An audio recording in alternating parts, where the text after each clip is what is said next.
The commission will come to order, and good morning and welcome to everybody to this very, very important hearing. We are here to talk about human rights in Liberia today, where we will talk about recent dramatic progress towards establishing an extraordinary criminal tribunal for Liberia, and of course about the next steps in this process. But to recap how we got here, between 1989 and 2003, Liberians suffered through two civil wars in which, out of a population of roughly 3 million people, hundreds of thousands of people were killed, tens of thousands of them civilians, butchered in atrocities and war crimes, including mass rapes and amputations. More than 1 million people were displaced. Liberians have not yet seen justice for these atrocities. They have yet there has not been the kind of accountability and closure that is required. In 2003, a comprehensive peace agreement signed in Accra, Ghana, ended the civil war. It called for the establishment of a Truth and Reconciliation Commission, or TRC. In 2005, the TRC began its work and in its turn recommended an extraordinary criminal tribunal to be set up to achieve accountability for the war crimes and atrocities that were committed during Charles Taylor's reign of terror.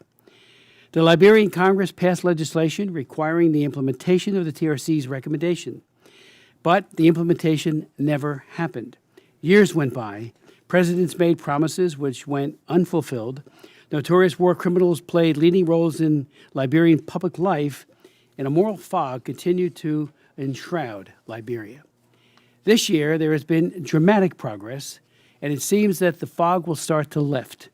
A new president was inaugurated in January, Joseph Boakai, and he announced that his government would create, quote, an office to explore the feasibility for the establishment of war and economic crimes court to judicially sanction, quote, those who bear the greatest responsibility for war crimes and crimes against humanity.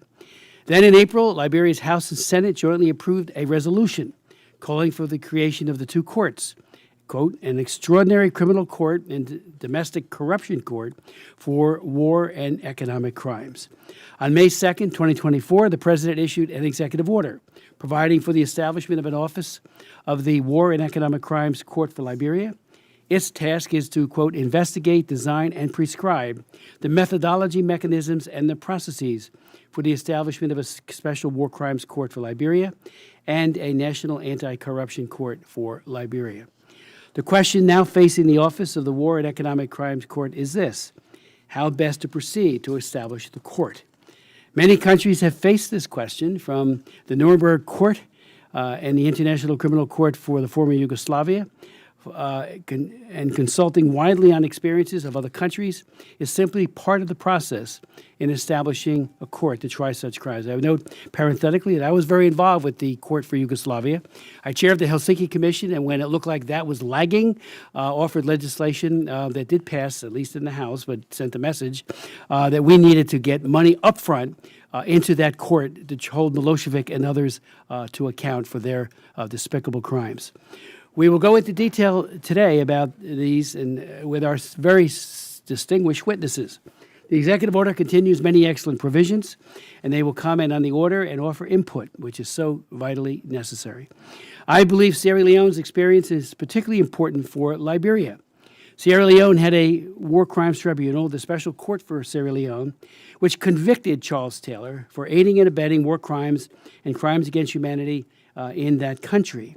This helped that country heal the wounds of its past divisions, and I would note Alan White's testimony will be extremely important here. President Boakai recognizes Dr. White as a trusted advisor and has personally requested him to assist in the establishment of the court. I would also note parenthetically that Alan White played the key role. He was amazing in that court for Sierra Leone in making sure that justice was done to the greatest extent possible, often at great risk to his life. He had so many death threats, and yet he persisted very, very heroically. I believe his assistance and advice will be an integral part of the next phase in this process. Congress has repeatedly recognized the importance of justice and accountability in Liberia, most recently in 2018 through H.Res. 1055, offered by Congressman Dan Donovan in New York, calling for the establishment of an extraordinary criminal court In 2017, I chaired a hearing of the Africa Subcommittee on the Future of Democracy and Governance in Liberia. And in 2021, this commission held a hearing on establishing a war and economic crimes court for Liberia, which some of the witnesses were there that day, and I welcome them back. In the past, attention shown by Congress to Liberia has been helpful and appreciated by many Liberians. The United States and Liberia have a very special relationship. Liberia was founded by free American slaves and long led by them and their descendants, who both vigorously rejected slavery and all of its evils associated with it, and cherished and developed their relationship with the better aspects of the old country. As Juneteenth approaches, we have occasion to reflect on this relationship and the love of liberty that established Liberia. The responsibility and the opportunity for healing Liberia lies in the hands, of course, of the Liberian people. And we hope the insights and exchanges offered today will be useful to them in that vital work. I'd like to now yield to the distinguished co-chair, Jim McGovern. Thank you very much, Mr. Chairman, and good morning, everybody. The title of the hearing today is Liberia, Next Steps Toward Accountability for War and Economic Crimes. The topic is timely. Last month, on May 2nd, Liberian President Joseph Boakai signed an executive order to establish an office of a War and Economic Crimes Court for Liberia. The mandate of the office is to investigate, design, and prescribe the methodology, mechanisms, and the processes for the establishment of a special war crimes court, as well as a national anti-corruption court. A war crimes court has been a long-standing demand of the victims and survivors of Liberia's two civil wars. Between 1989 and 2003, as many as 250,000 Liberians are believed to have been killed and 1 million displaced. Horrific atrocities were committed by all sides, including extrajudicial executions, torture, rape, forced labor, and extortion. The 2009 final report of Liberia's Truth and Reconciliation Commission called for the creation of an extraordinary criminal tribunal to address these crimes. Unfortunately, the past two presidents dragged their feet. So to see concrete progress now, 15 years later, is encouraging. This is good news at a moment when there's not a lot of that to go around. Accountability in Liberia is an issue that has historically had strong bipartisan support. The Biden administration is already deeply engaged, led by Beth Van Schok, our excellent ambassador for global criminal justice. I was looking forward to receiving recommendations from our witnesses as to how Congress can best support what will surely be a groundbreaking initiative. I have to say, because I just got the testimonies last night, having read them, I think some of what the public might hear today, in my opinion, doesn't live up to the advertising. It seems to be a clearly kind of coordinated smear job, if you will. Several of the witnesses are going to attack certain human rights defenders and organizations by name. And one will go further and attack the entire human rights movement, as well as Ambassador Van Schok. We will have witnesses that will offer, serious, grounded recommendations on the next steps we're supposed to talk about, and I'm looking forward to that. But I think it's worth reminding everyone that accountability requires due process, and presenting allegations that are not substantiated in a public forum in which those targeted have no voice, no opportunity to defend themselves, I think is the exact opposite of what human rights is about.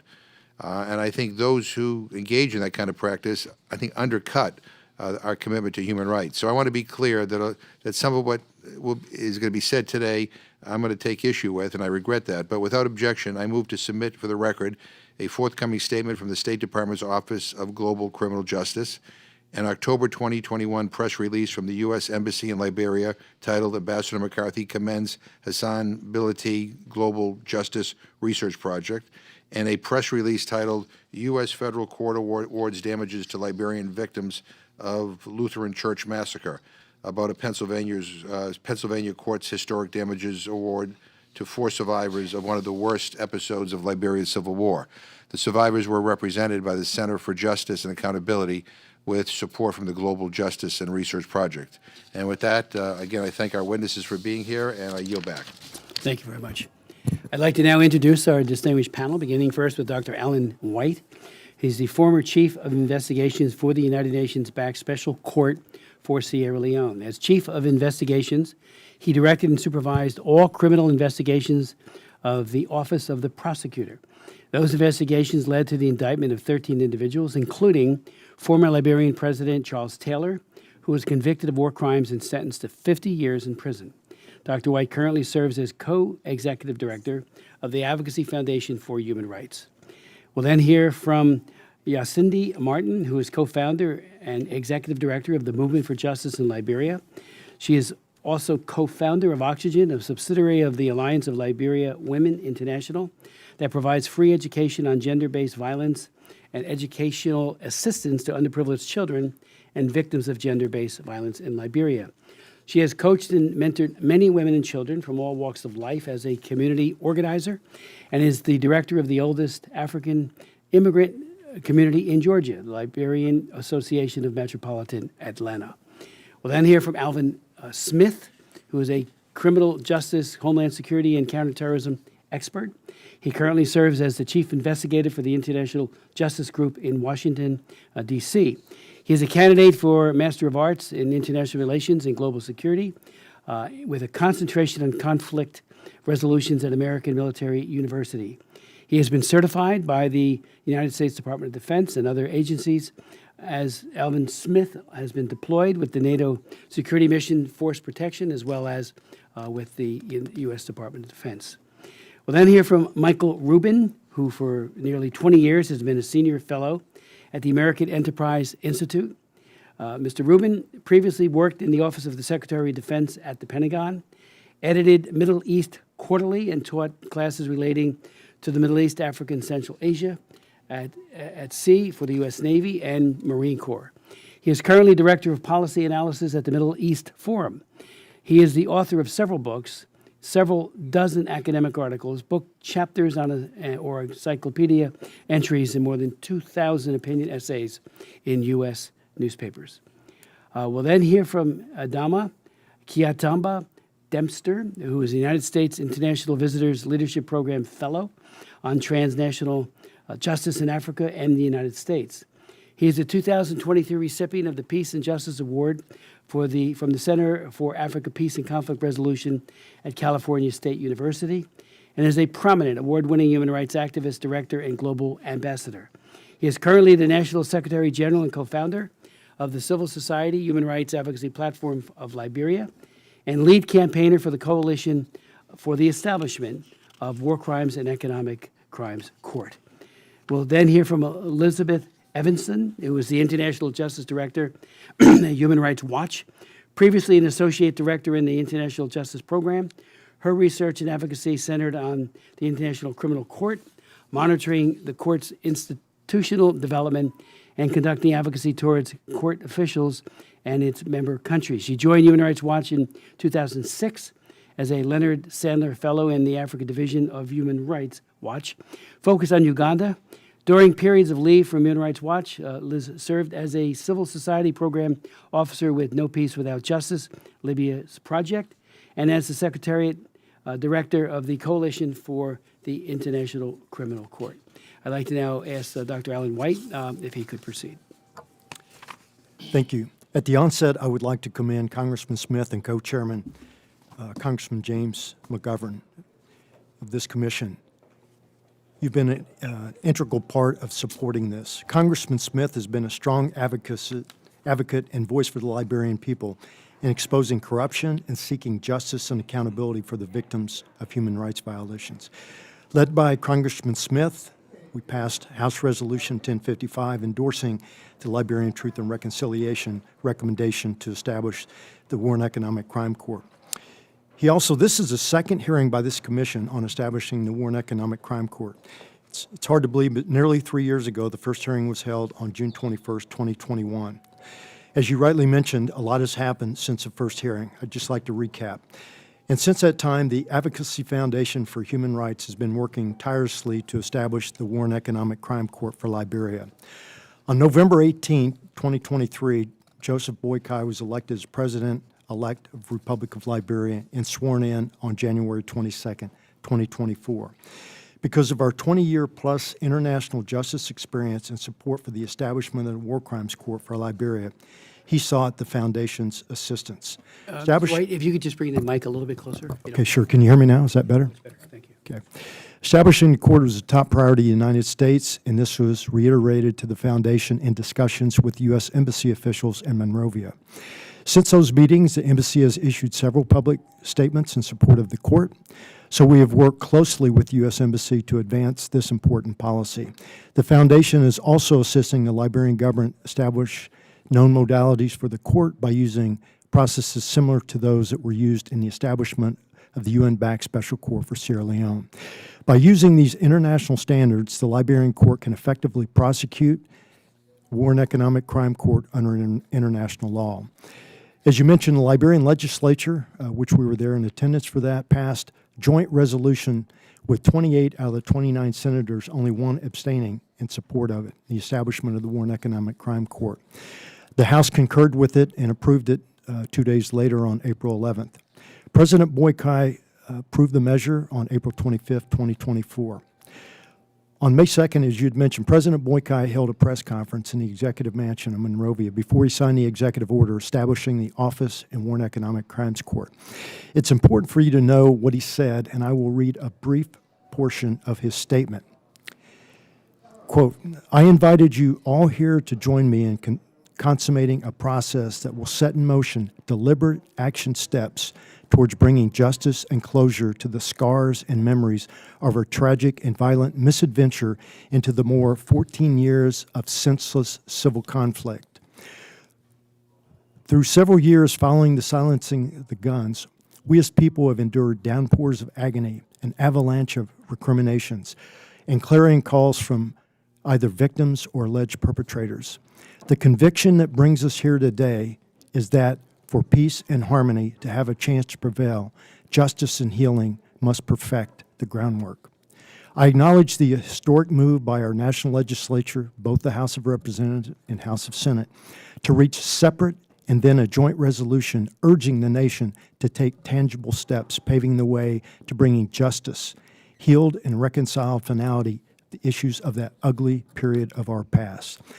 The direct representatives of the people spoke their collective and overwhelming vote as they passed the resolution. And so, we must act and act now."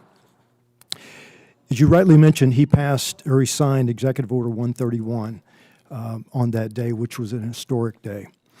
This office, also as mentioned, will be led by an executive director, which will be soon to be appointed, who will be responsible for facilitating the establishment of the court. The temporal jurisdiction has not been formally established yet. However, under the terms of the executive order, it's likely to hear war crime cases that occurred as far back as 1979 and through October 2003, when the hostilities were formally ending after the Second Civil War. The Foundation has worked closely with President Boykai and the leaders in the House and the Senate. They are genuinely committed to establishing the War and Economic Crime Court for Liberia. They have listened intently to the people of Liberia, and under the leadership of President Boykai, there's been tremendous process as a result of his leadership. The current government inherited empty coffers by the previous government. It will need help from the international community to establish the court. The U.S. State Department has repeatedly made it clear that it will provide funding and technical support. During the June 2021 hearing, the Commission offered its bipartisan support and called for U.S. funding. U.S. financial support is absolutely critical. The Liberian people want an end to impunity and reestablish the rule of law. The court can afford the Liberian people retributive and restorative justice. Both are essential in order to the nation to heal and move on, like its neighbor, Sierra Leone. Congressman Smith and other members of Congress have publicly been supportive of the establishment of the court. Now is the time for the entire U.S. Congress to be there for the Liberian people and to provide the necessary financial and political support as they did in Sierra Leone. Unlike any other country, the historical ties between Liberia and the U.S. date back to 1822, and to make this endeavor for justice even more significant and consequential. Until impunity ends, those who committed the heinous crimes spanning 2 decades are brought to justice. There can be no reconciliation. Many of the war criminals are senior government officials or elected officials who are still walking freely.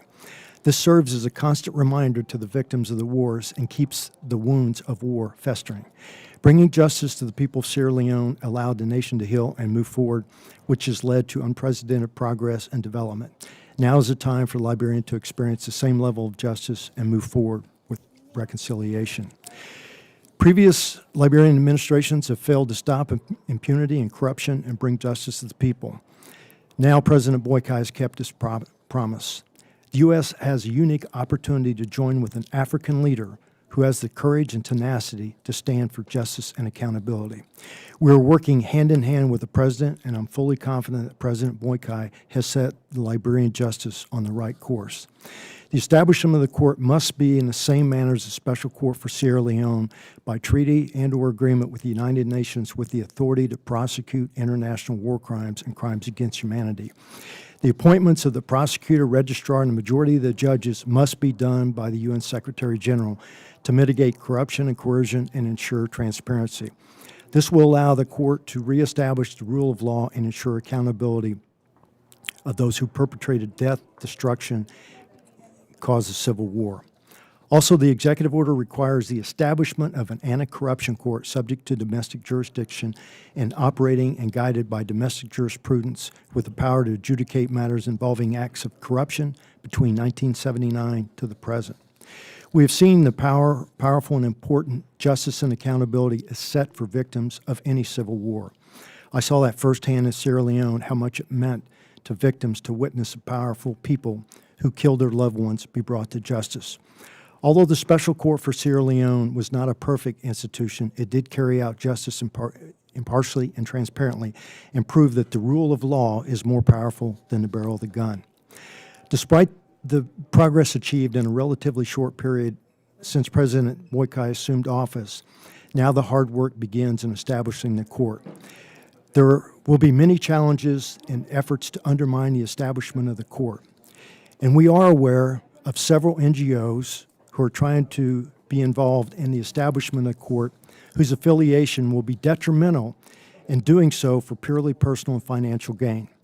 Some of them have been criminally accused and civilly sued for engaging in criminal conspiracies to maliciously prosecute individuals for war crimes and conspire to suborn perjury by coaching witnesses to lie.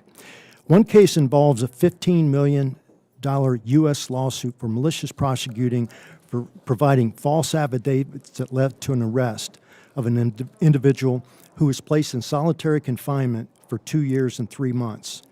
That defendant was Agnes Reeves Taylor, former wife of Charles Taylor, who was falsely accused of torture and ordering the execution of Amos Bond, a former Liberian superintendent in Liberia. However, Bond is alive and currently living in London. Witnesses have come forward claiming they were coached to provide false statements and false testimony and money in return by these NGOs. Additionally, these NGOs were involved in another malicious prosecution of Jibril Massaquoi, who's a protected witness for me at the Special Court of Sierra Leone. So I know this case firsthand. After testifying for the court, he was relocated to Finland in 2008. In 2008, 2 of those NGOs conspired to maliciously prosecute him and provided false statements to the National Bureau of Investigation and the Ministry of Justice in Finland. Their information was used in an open investigation that led to the arrest of Massaquoi. He was accused of killing and eating people in Liberia in July of 2003. However, there's a problem with that. In October of 2002, he was in my witness protection program.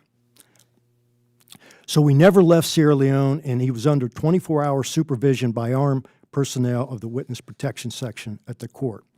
Also during that time, as the Chief of Investigations, I occasionally visited our protected witnesses, including Massaquoi, so I saw him personally myself. So I knew these allegations against him were false.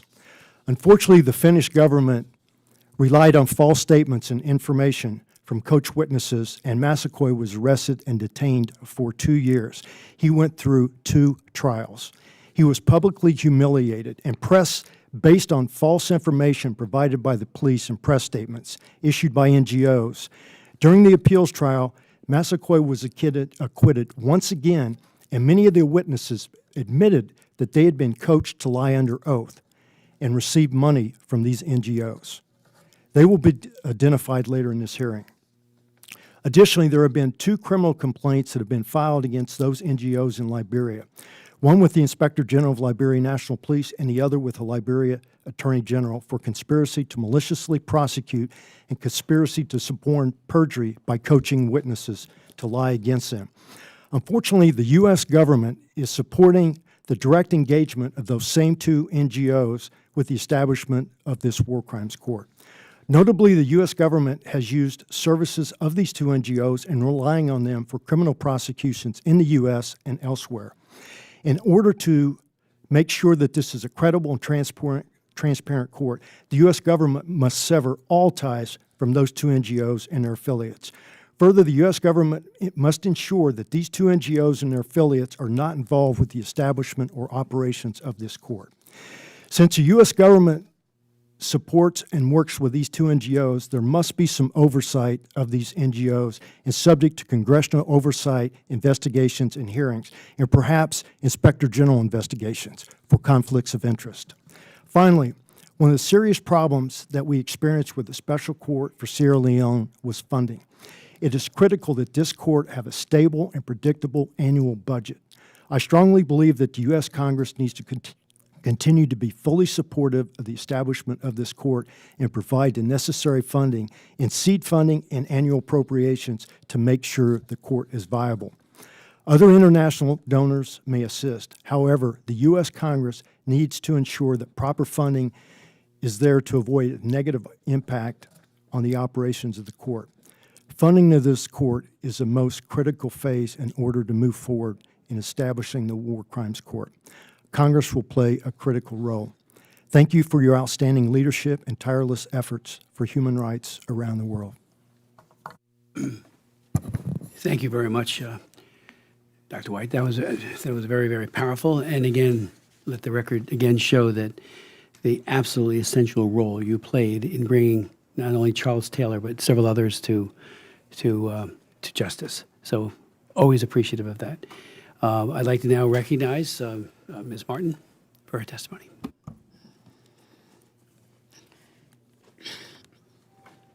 The chairman and distinguished member of the tumultuous Human Rights Commission, United States Congressional Hearing. Greetings, ladies and gentlemen. I would like to acknowledge and thank you for the opportunity to hear our story. 3 years, June 21st, 2021. The story about the Liberian women, children, and the civil crisis. We are forever grateful for this hearing and for this commission, the opportunity to add our voice to the next step. Let me also thank the United States government that gave many of us a second chance and created a safe place for a safe place for us not only to live, but to also grow and develop. This commission has given a voice and a face to the women and children who endure 14 years of horror called the Liberian Civil War.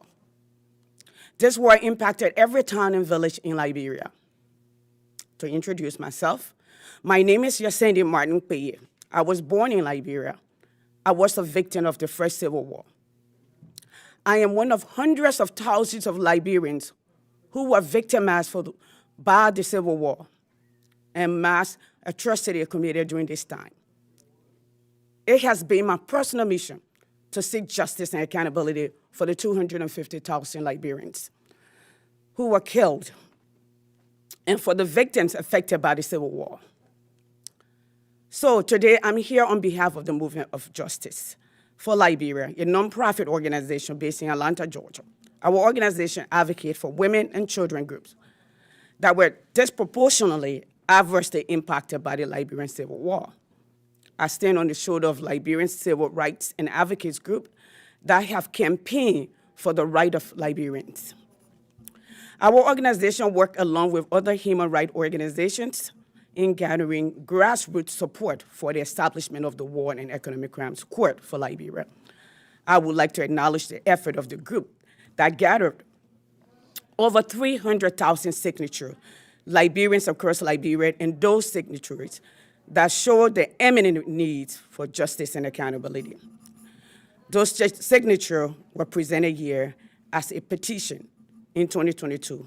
Congressman Smith, you will recall on May 22nd, we presented the original petition to you at the step of the Capitol to demonstrate to you the unwavering and unrelenting desire of the people of Liberia for the establishment of the War and Economic Crimes Court.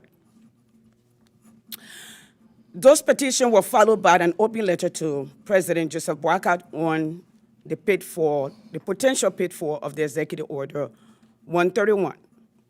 On the occasion of the signing of the executive order, to explore the process leading to the establishment of the War Crime Tribunal and an anti-corruption code in Liberia. Some of the pitfalls include others who will try to exploit the establishment of the War and Economic Crimes Court for personal gain and not for the people of Liberia, which I will discuss later in my testimony. The need for justice and accountability. Today, appearance before you further the effort for justice and accountability in Liberia. I am appearing today to reflect on the work of the Truth and Reconciliation Commission of Liberia, the TRC, and to reflect on the war that robbed me of my childhood, the result for which we continue to struggle. The work from the TRC recommended the establishment of the War and Economic Crimes Court, the WECC, for Liberia, and created the roadmap to the nation of my birth. We are here to add our voice to those of Liberia seeking progression on the work of the TRC. Next step, toward accountability for the War and Economic Crimes Court, reflection on the Liberian war, or reflection on the Liberian crisis. In 1990, while we were living in Liberia during the war, my mother gathered my siblings and I together and warned us that there were rebels in the country and were fighting a war. They were reportedly coming for the president, Samuel Kanyon Doe. We had gone through horrible experiences during the years of Doe. The streets were turned into killing field, with bodies being discovered as they turned into weeks. As the war engulfed Liberia, children were taken from their parents, drugged, conscripted for killing purposes. Women and girls were conscripted, adopted, and became properties of fighters on both sides of the conflict. At times, we heard cries of men pleading for their lives. Sometimes, I still hear them. I still hear those voices.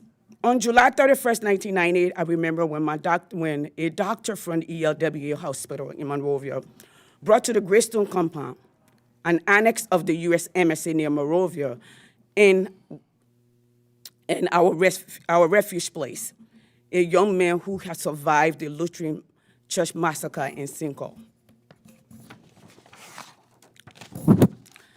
The survivor, Jimmy, has several wounds that exposed the internal organs. When Jimmy was discovered, he had been butchered and left for dead. After months in Greystone compound, my mother decided it was time for us to leave and seek refuge in the neighboring Sierra Leone. As we tracked out of the compound through Monrovia, the scene was unbelievable.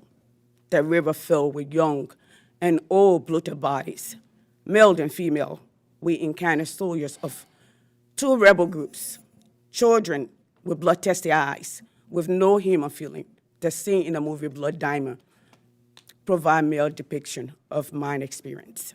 Next, we tracked out of Brewerville, where we were cut in the middle of fight between two rebel groups. After the fight had subsided, all houses were checked, and those that sought refuge from the fight were lined up to be killed. I witnessed an incident where the woman was ordered to be raped by her son. Afterward, she was killed.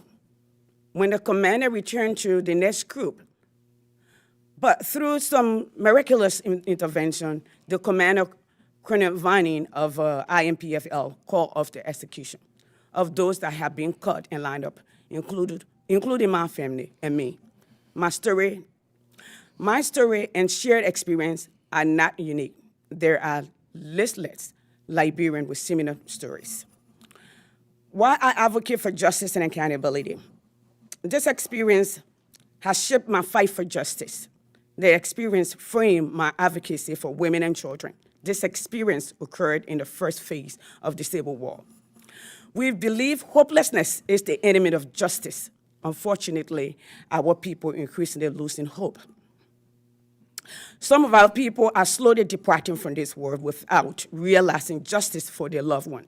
In 2020, Tori Wall, an advocate for justice who lost her father, Dr. Victor Wall, departed this world without seeing justice that she so yearned for. And we also lost one of the signatories from the 3,000 signatories, from the 300,000 signatories in 2022. Ms. Deviata Tule, a survivor and a victim, whose 2 children were killed by the MPFL rebels. Her husband beheaded, his core used at a checkpoint while making their way to the IMPFL for help, after the murder of her children without getting the justice that she fought for. Equally, the perpetrator of the war are also passing or getting old, and their memories are failing. As a survivor of the Civil War, I experienced the result of human shortcoming, the weakness that people were willing to go through in the name of power. Our witness unimaginable. The extent to which people will exert pain, cruelty, human suffering on vulnerable population for temporary pleasure and greed. Those experiences scar my memory. Although those scars are not visible, their psychological effects will be long-lasting.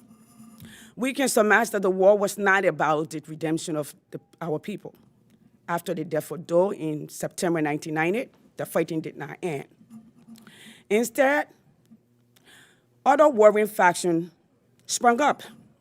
The UNIMO K, UNIMO J, AFL, LPC, the Model, the LDF, the Lord, ATU sprung up, extended the conflict to 14 years. The urgent and caution need for justice and accountability. I believe Liberia is at an extremely crucial moment in time. Almost 21 years since the cessation of war, the civil conflict. You remain our last hope for justice based on our relationship. That is the United States government, the Congress. With you as a leader of the free world, many of the survivors have reached the point of a boiling point. We speak not only for justice that is long overdue, but to protect the future from what the women and children of Liberia endure and continue to endure. I appear today on behalf of Movement of Justice and the women and children to support the process leading to establishment of the War and Economic Crimes Court.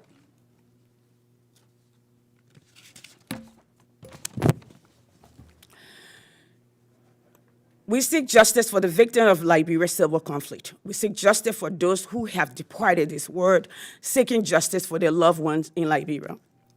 While we seek justice and accountability for the victims of the war, we also caution how false allegations and fraudulent processes that attend noble goals and objectives when personal interests supersede national interests.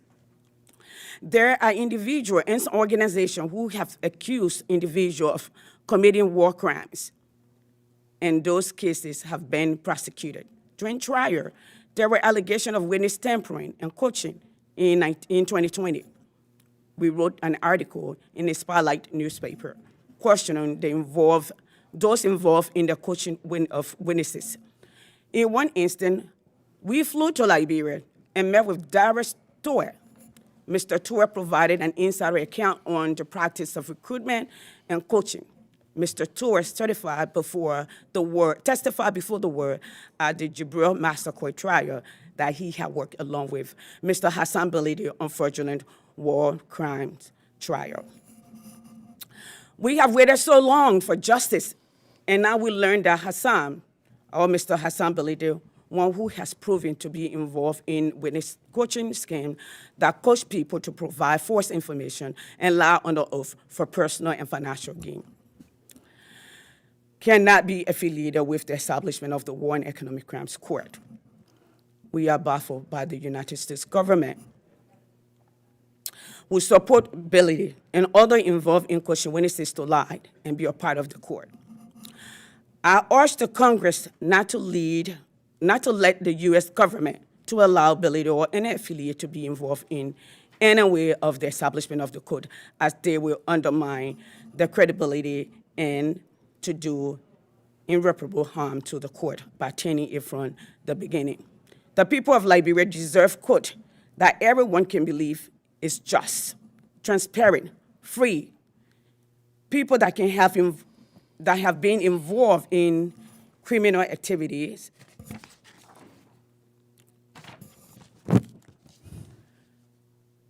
Ms. Martin, if you could sum up. Yes, I'm finishing up. Okay. I would like to close with this quote from the United Nations Special Representative to Liberia, Jack Klein, in an interview with War Chronicle in 2004. He stated, the poor of Liberia were forgotten for so long. Member of the Commission, you can help us remember the poor of Liberia. Support the establishment of the War and Economic Crimes Court in Liberia to bring accountability. This will provide remembrance of the forgotten. Thank you. Thank you so very, very much. Mr. Smith. Yes, sir. My name is Alvin Smith, Chief Investigator for the International Justice Group, based in Washington, D.C. I'm honored to appear before the chairman, co-chairman, and members of the Tom Blanton Human Rights Bipartisan Commission.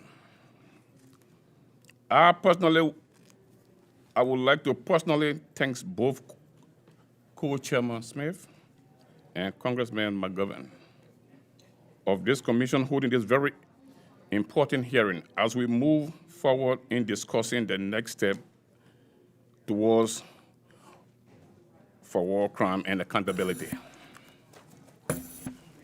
In your previous hearing, you both supported the establishment of war and economic crime for Liberia in seeking justice and accountability for the 250,000 victims that lost their lives in the 2 civil wars in Liberia. As we will discuss today, the current Liberian President, Joseph Boakai, has taken the step establishing the War and Economic Crime Court for Liberia. For the past 10 years, I served as Chief Investigator for the International Justice Group. The IJG is a US-based non-governmental organization in the Washington, D.C. area.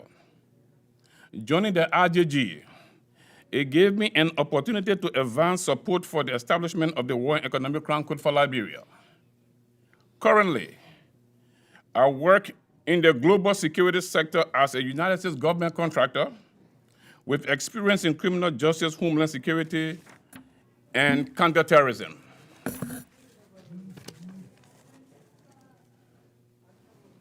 I hold a master's degree in criminal justice with concentration in homeland security. Recently, I completed my studies for a master's degree in international relations and global security with concentration in conflict resolution.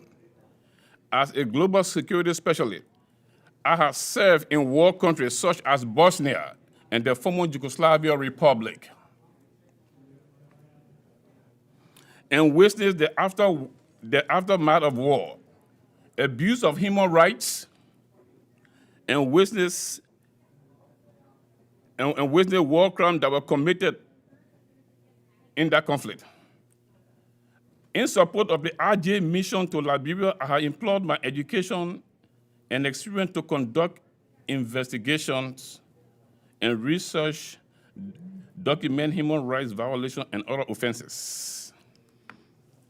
The RJG is chartered to conduct many responsibilities, but we have focused on Liberia and reporting on human rights violations war crimes and crimes against humanity, studying and investigating involved parties.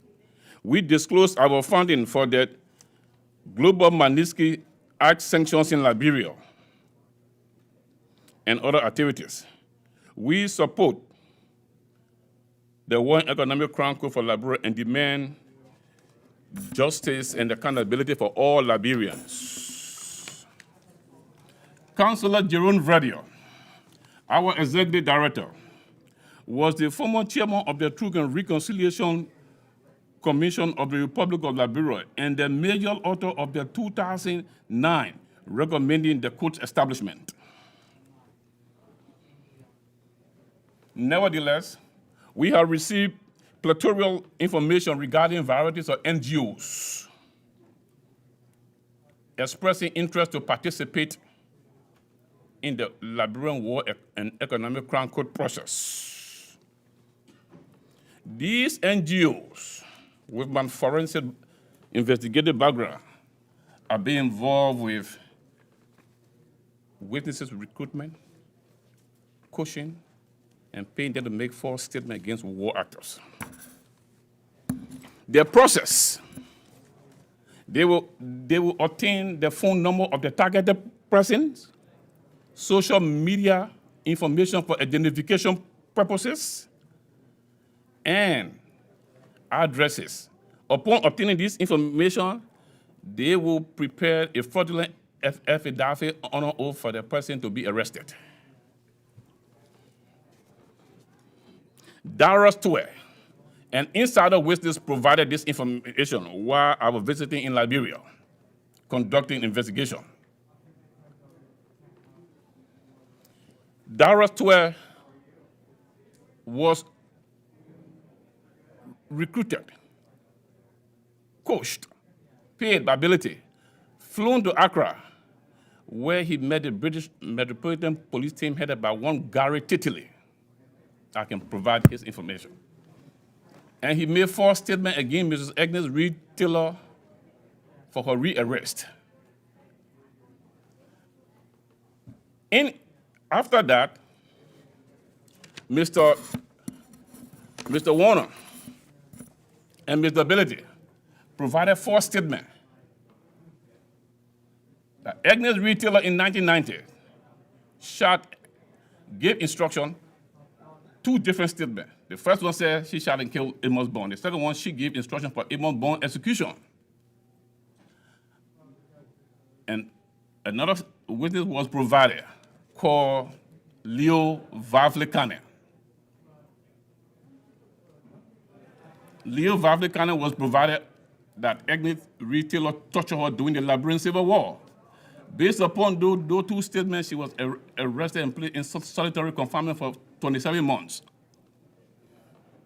Upon verification that Amos Bond was alive, and Leo Vavli, because of a false statement, he got granted asylum by the British government in the UK. Maurice Jabate, another witness, also lied on an oath. After the case fell apart, Agnes Reed Taylor got released. Jibril Massacre, a United Nations protected witness by the Sierra Leone Back Code, Benedict gave two contradictory statements against Jibril Massacre. As the case went further, he added 6 more statements that he was being tortured by Jibril Massacre. In 2002, Jibril Massacre was sent by Police Director Joe Tate in 2002. Joe Tate died in a plane crash in 1999. How can he come from his grave and be able to send Jibril Massacre to torture you?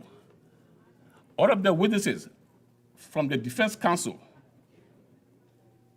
cross-examined witnesses produced by Ability and Warner. The witnesses said they were paid to lie. And after the testimony, they will give them the balance payment.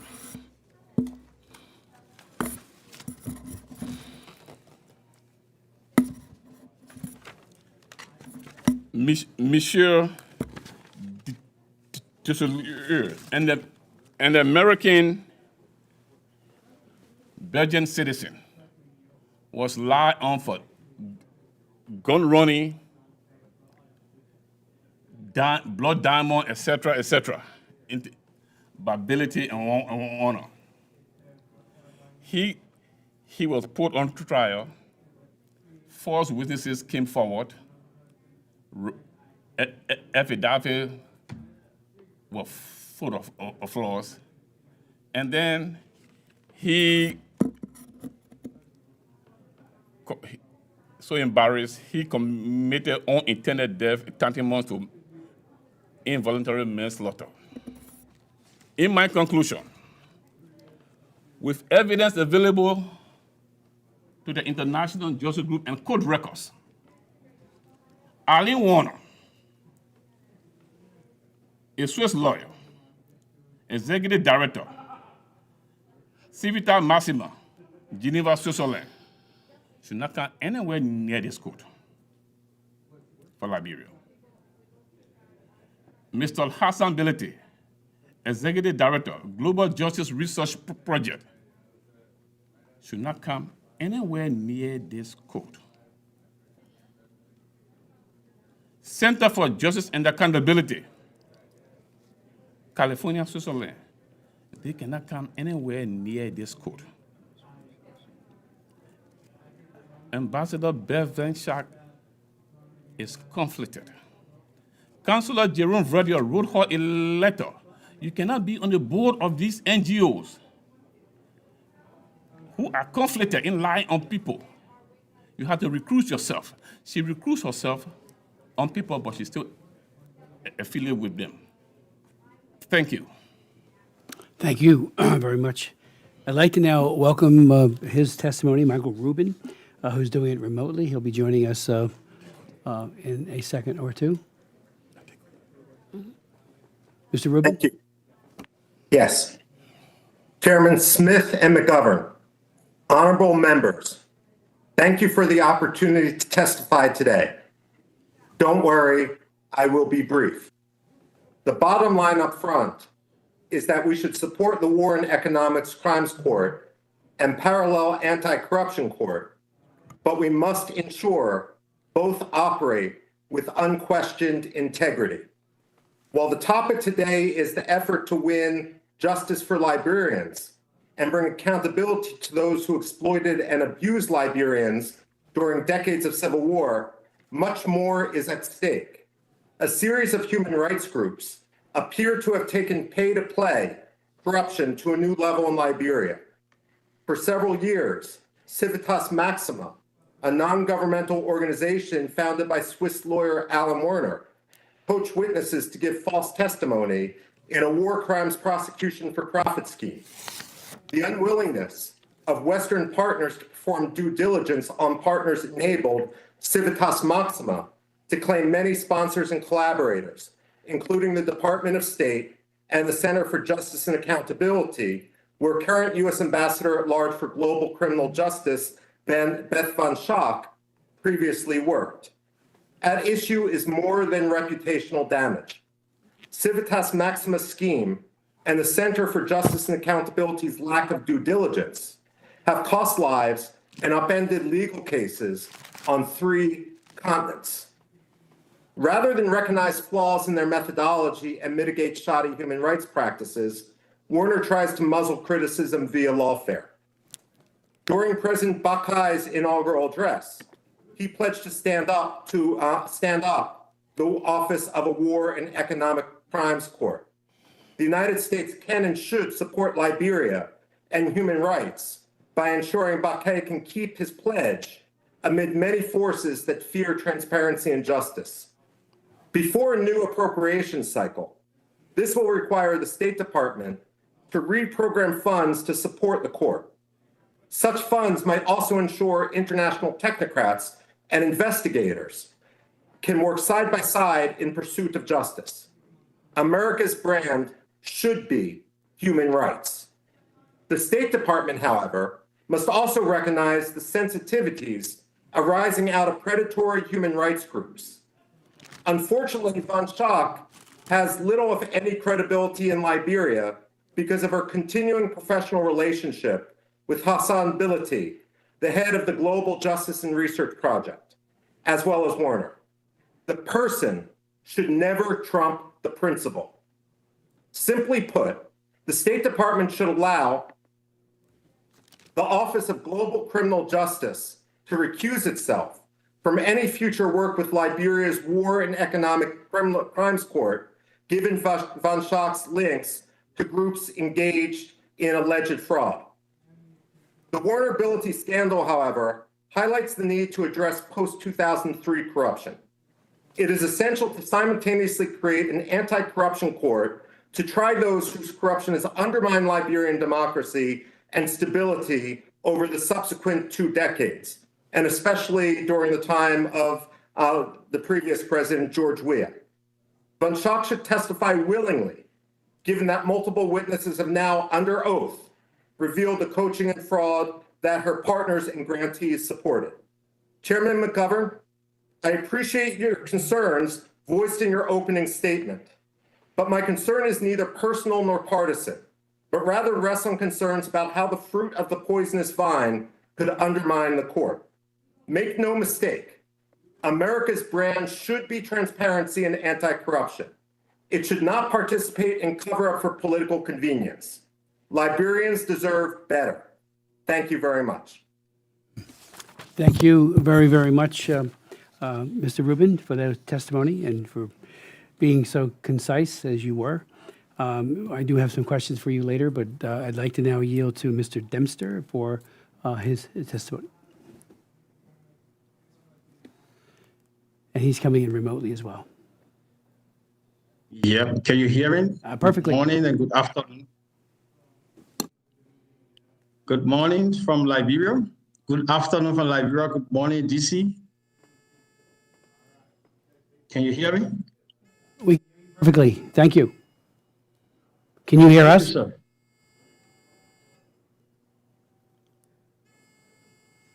sir. Please proceed. Hello? Okay. Mr. Chairman, Mr. Co-Chair of this commission, thanks for the invitation for allowing my participation and to testify before you in the interest of Liberia's war crimes. I will go directly to my computer to do my presentation, but I quickly want to ask Co-Chairman Smith if I am allowed to ask a question before my presentation or after I can ask a question. Of course. As part of your testimony, ask away. So I follow vividly your introductory statement about Dr. White, and I heard, if I'm correct, about him being appointed as a vassal by President Boakai. And of course, if that is the case, we from civil society and the local media here are not aware of such information, but of course it's new to us. I just wanted to, raise that before I go into my presentation. I will now move to my computer so that I will do the presentation. Mr. Chairman, Mr. Co-Chairman, on behalf of the human rights community, civil society, war victims, survivors, and justice campaigners in Liberia and the Liberians in the diaspora, I extend heartfelt thanks for this opportunity to address your commission on the accountability for atrocities committed during the 14 years of civil war in Liberia. I am Adam Dempster, of course, head of the Civil Society Human Rights Advocacy Platform of Liberia and lead campaigner for the Coalition for the Establishment of War and Economic Crimes Court in Liberia. Our organizations tirelessly advocate for justice and the establishment of the court to address impunity. My testimony will address a number of questions. To begin with, has to do with the role of civil society. During Liberia's civil wars, gross human rights violations were recorded by the Truth and Reconciliation Commission. In 2003, the Human Rights Community Transitional Justice Actors were among civil society representatives who attended the Comprehensive Peace Agreement talks in Accra, Ghana, to negotiate an end to the widespread atrocities across Liberia and to advocate for the peace, a process that mandated the creation of the TRC in 2004 by an act of legislation that mandated investigation into the root causes of the conflict in Liberia and to make recommendations for implementation consideration. Section 46 of the TRC Act of 2004 referred to civil society organizations as moral guarantors of the CPA, the Comprehensive Peace Agreement, to monitor and campaign for the full implementation of the TRC recommendations, including the establishment of War and Economic Crimes Court. Within this period, Liberians waited for over 20 years, hoping that justice would come one day. Barely in 3 months into his regime, President Joseph Numa Boakai-led government rekindled the hopes of the people when the 55th National Legislature made an unprecedented move on the establishment of a War and Economic Crimes Code by the historic signing and adoption of Resolution number 001/2004 in favor of the establishment of a War and Economic Crimes Code, enforced and supported by the landmark decision to sign Executive Order number 131 by His Excellency Joseph Numa Boakai, President of the Republic of Liberia, on May 2nd, 2004, as a sign of bringing closure to the culture of impunity in Liberia. The executive order also provided for the establishment of the Office of the War and Economic Crimes Court to facilitate and coordinate efforts leading to the establishment of the War and Economic Crimes Court in Liberia. Mr. Chairman, Mr. Co-Chairman, a follow-up to his decision for the court after I attended the signing ceremony of the executive order on May 2nd, 2004, representing civil society, I had a meeting with President Joseph Numa Boakai and the Foreign Minister of the Republic of Liberia, Madam Sarah Beslo-Nyanti, this Tuesday, June 11, 2004, on the advice of the Foreign Minister to brief the President and gather feedback from him on his position toward the establishment of the court. Interestingly, this week, President Boakai reaffirmed his commitment to ensuring justice and accountability in Liberia, that his government is considering the appointment of officials to the office very soon to roll out the process on the establishment of the court. And he is looking forward to engaging civil society, regional and international human rights community, and the United Nations to support his vision on the establishment of the court. Civil society organizations, justice campaigners, women and youth groups, religious and traditional chiefs and elders, Bar Association of Liberia Female Lawyers convene a wider consultation regularly to mobilize and amplify support for the court over the years. They have been tirelessly campaigning for the establishment of the court despite facing significant backlashes. Civil society continue and remain the force that have breached the gap between survivors and victims of the war and government, including technocrats. And civil society remain vocal along these lines. My second point is advocacy and lobbying. Advocacy efforts targeted policymakers, legislators, international partners to pursue for the court establishment over the years.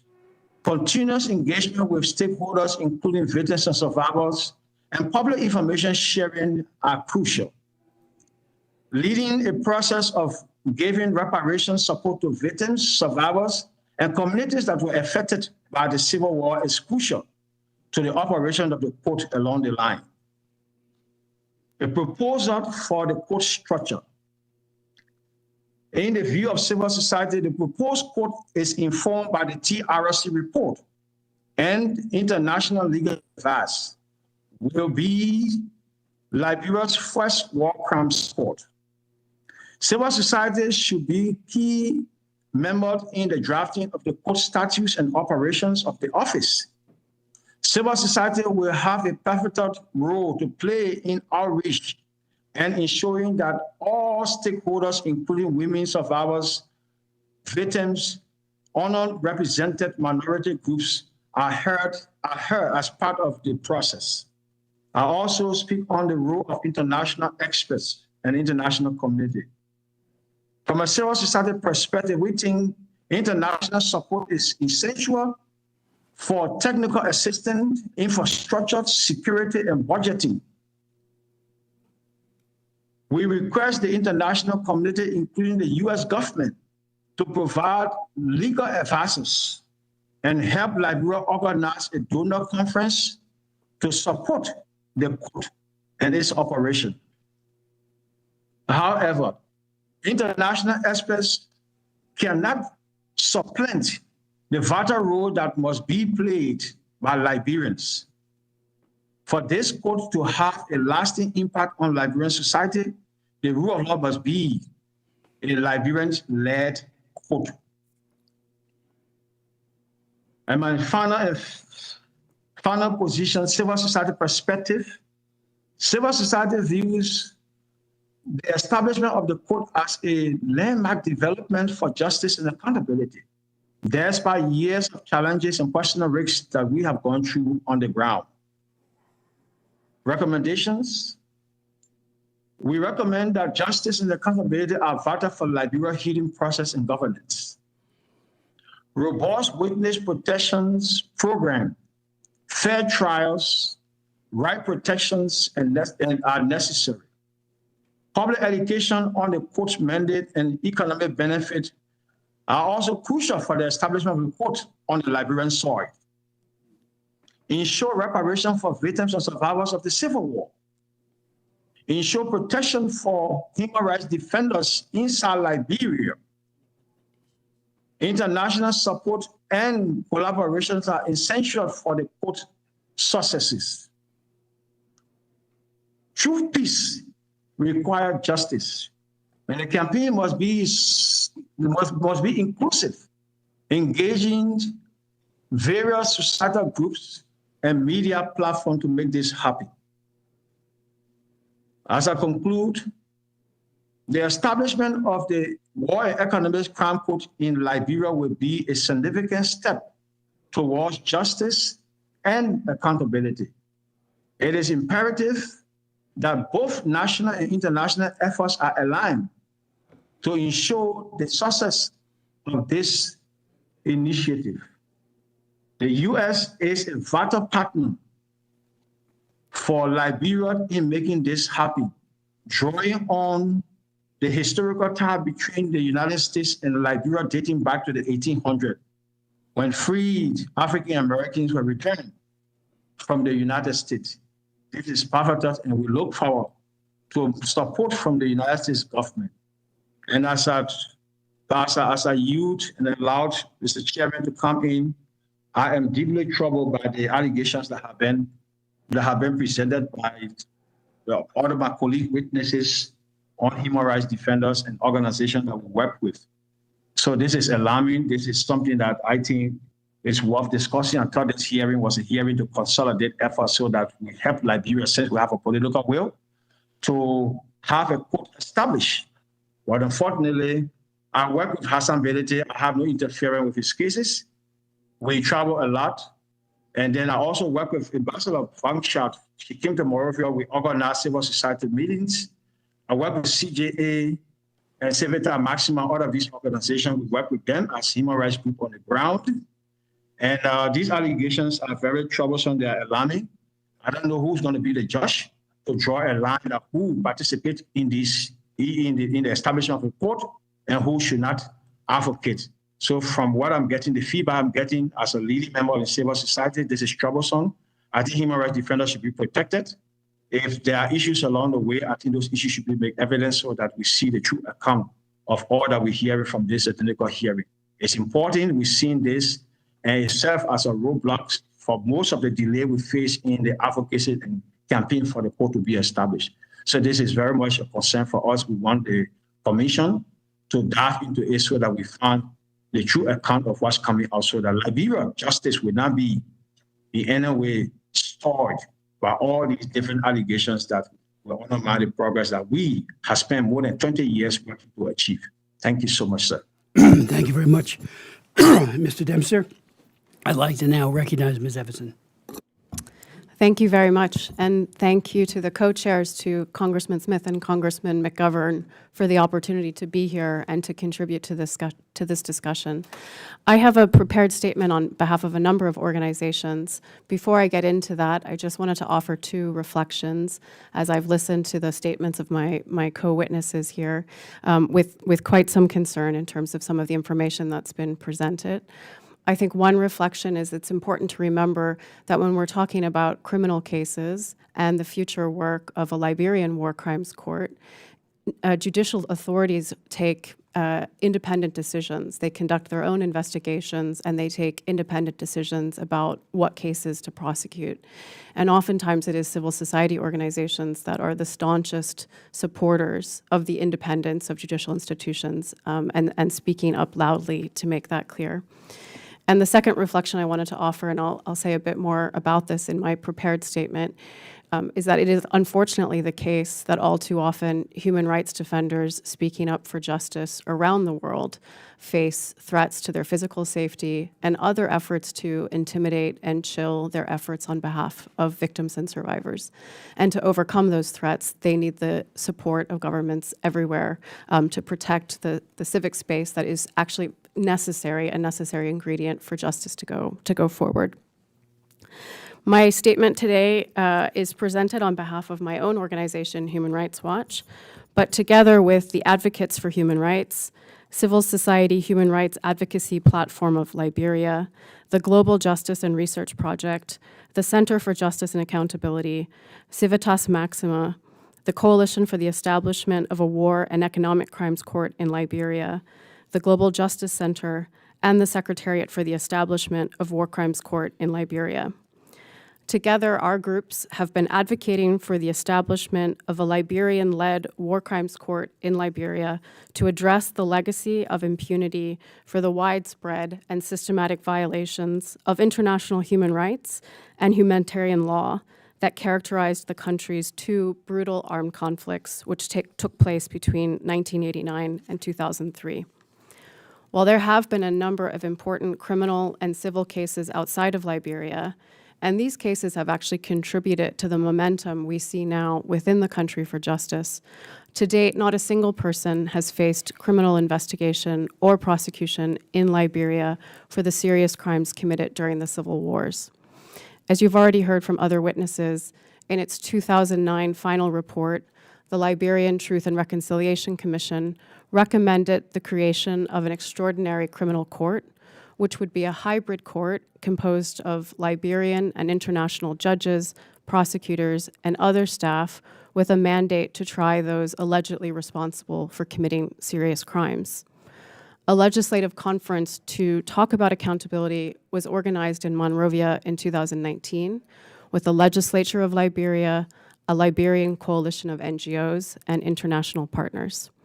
And as you've heard this morning, there is now very welcome and renewed momentum after nearly 2 decades for the establishment of a court. The US government has played an absolutely critical role in advancing progress. We've heard about the efforts of this commission.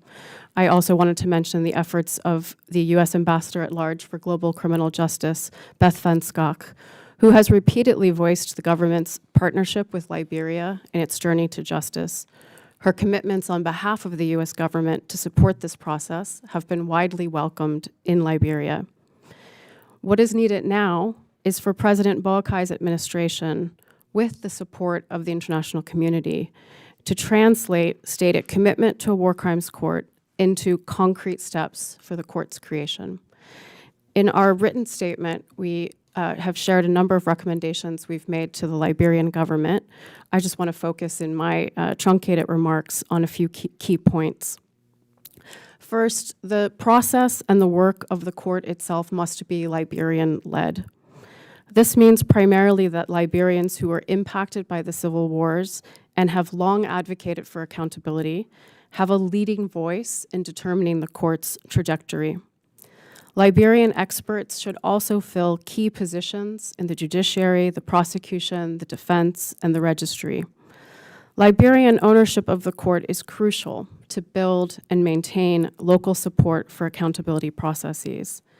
And ensuring the court benefits from Liberian experts will also ensure that investing in the court strengthens the domestic justice system. The first step towards ensuring that the court is Liberian-led is making sure that Liberians and regional experts play critical roles in the creation of the court. My second point goes back to my initial comments, which is to share with you that Liberian civil society who have been advocating for accountability in Liberia are doing so at great personal risk. Powerful actors opposed to accountability for wartime atrocities and former warlords hold positions of power in Liberia have often worked to undermine civil society's efforts. As a result, members of civil society have received threats to their security and to their work over the years, and these threats continue today. It's imperative that international partners, including the United States government, continue to support Liberian civil society organizations and the crucial work they are doing to see accountability in Liberia. And then finally, the process needs to be Liberian-led, but this is not at all in tension with the fact that it also needs international support. High-level messages from Liberia's international and regional partners in support of a court are needed to maintain the positive momentum we've seen in the last months. We look to the Liberian government to request international and regional support to help it to determine the best legal and structural modalities for the court's creation in a manner that will ultimately ensure fair, credible functioning of the court. And partners should pledge international support and expertise based on accumulated experience in many other situations. We recommend that the US Congress can do a few things to advance the process. First, to continue to make clear its support to a Liberian-led process to achieve justice in the country through the creation of a credible war crimes court and support to Liberian civil society organizations engaged in this effort. Second, to provide the requested support to the Liberian government and to civil society organizations working on behalf of justice. This could include assistance in developing the necessary legislation and systems for the protection of victims and witnesses, support in the legal representation of victims, and processes to engage meaningfully with the public and victims and survivors to create awareness of the objectives of a war crimes court and to allow Liberian voices to inform the design of the court. And finally, we look to the Congress to offer financial support for the court, as the U.S. has done in several other contexts, including, for example, the annual contributions to the Special Criminal Court in the Central African Republic. Thank you very much. Sure. Mr. Chairman, I want to apologize. I'm late for a hearing, so I'd like to request permission to submit some questions to the witnesses in writing, and I hope that you will respond. I mean, I just want to say that we heard a lot today. People were very, very thorough, but some things I heard worry me greatly, especially some of the attacks against human rights organizations. And I just want to know more about, like, for example, Mr. Smith, I'm trying to learn more about your organization, the International Justice Group, and I don't know if it's a 501c3 or if it's who funds it, or I couldn't find it on the web page. So I have some questions on that, and I think Dr. White, I think there's some confusion as to whether you formally work for the U.S. government in your capacity, and you'll clarify that, I'm sure, for the record. But again, there's a lot here, and I regret that I have to go, but I thank you for your indulgence. The Rules Committee? Yeah, and I thank you all for being here. Thank you, Jim. Thank you. Thank you all for your testimonies. This is the ongoing effort on the part. I mean, I've chaired hearings on my subcommittee. I chair the Human Rights Subcommittee, as well as the Lantos Commission, working with my friend and colleague, Jim McGovern. What we want is a tribunal that is absolutely, to the extent that it can be accomplished, completely fair, above board, credible, transparent, and no cover-ups. I'm intrigued by Michael Rubin's statement, which I've heard before, but he's really elaborated in detail in his written testimony about the whole idea of human rights fraud and how important it is that human rights defenders, human rights organizations, members of Congress, members everywhere, including in the Liberian legislature, be absolutely free of malicious intent, of biases. I know one of the things, and I know, Evelyn, you probably, or Ms. Evanson, you know this, but, Mr. Rubin points out that, Human Rights Watch did a study, and he has three things that he talks about in terms of human rights fraud: corruption of methodology, outright falsehood, and then pay to play. And on the second, outright falsehood, he talks about a human rights report that was done in 2017 that said the Rwandan police had murdered a number of petty criminals. The Rwandan government subsequently produced those individuals very much alive. So that was fabricated, unless you can counter that.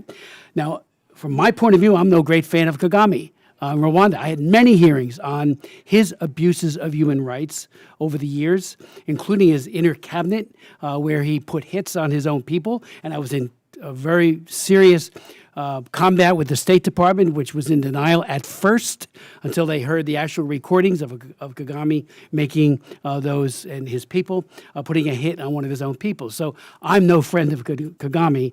I think he has a miserable human rights record, and yet you still have to get it right. Was that a false report that was put out by Human Rights in 2017? Thank you for the question, Yes. and if I understand it correctly, no. I'm happy to share for the record after this hearing a subsequent follow-up that we did on that report, documenting that victims' families had actually been coerced by the Rwandan government to provide misleading information about the whereabouts of their family members. And I also believe that our reporting was corroborated. But were they killed? What I'm trying to get at is that credibility it's everything. We all make mistakes. Believe me, I know that. But we want to get it right, and we don't want, information, human rights information, or players who have an agenda in any way involved with a process. As again, Mr. Rubin said, the people of Liberia deserve better than just anything but a completely transparent, no holds bar, goes after the perpetrators of these heinous crimes and jail them to the maximum extent possible, just like Charles Taylor got 50 years and is spending those 50 years, and he'll be in jail to the day he dies. So that's my intent, to get it right, to be absolutely honest. And I know we're dealing with personnel. People can get it wrong sometimes. He even put in his statement, and I hadn't remembered this, but the Friends Committee had supported the Khmer Rouge, or at least put a whitewash on them. And he mentioned that he might want to elaborate on that. So, we've got to make sure that statements made by everyone, including human rights defenders, are as unbiased as humanly possible, because this court can play a major role. As we all know, we've been pushing for it for years. I and others in the Congress, House and Senate, and Ellen White has been pushing it for years as well, and others, to get it right and make sure those who have committed. And just parenthetically, I was very involved with the Rwanda, with the court for the former Yugoslavia. And I remember, it was designed to fail at first. At least that was the allegation, and it had credibility that it was. It was being underfunded. Information about terrible atrocities that were committed. If you don't interview people in a timely fashion, some of that evaporates. It's hard to hold people to account. Milosevic never thought that he'd ever face a criminal tribunal. I met with him in Belgrade. The man was certifiable. He was a dictator of the worst sort, and yet he thought he would never spend a moment in prison or even be held accountable, and yet he died, of course, before the outcome was concluded. But it was, we learned a lot of lessons from that court, as we did with all the other courts, and hopefully all those can coalesce around how do we make this one the best that has ever been done, to make sure that justice is done. So I do hope, Michael Rubin's thought about human rights falsehoods be taken very seriously, no matter who it is that is being lodged against.